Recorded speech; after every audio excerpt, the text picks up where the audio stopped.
امریکی صدر نے ایران کے ساتھ مذاکرات کے پہلے مرحلے کو مثبت قرار دیا اور کہا کہ مذاکرات کا دوسرا مرحلہ اگلے ہفتے کے اوائل میں ہوگا۔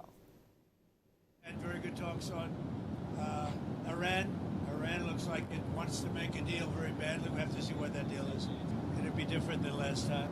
How long are you willing to wait? We have plenty of time. If you remember Venezuela, we waited around for a while, and we're in no rush.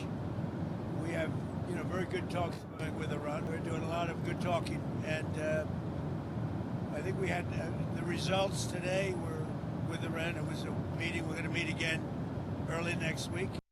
امریکی صدر نے ایران کے ساتھ مذاکرات کے پہلے مرحلے کو مثبت قرار دیا اور کہا کہ مذاکرات کا دوسرا مرحلہ اگلے ہفتے کے اوائل میں ہوگا۔ Very good talks on Iran. Iran looks like it wants to make a deal very badly. We have to see what that deal is.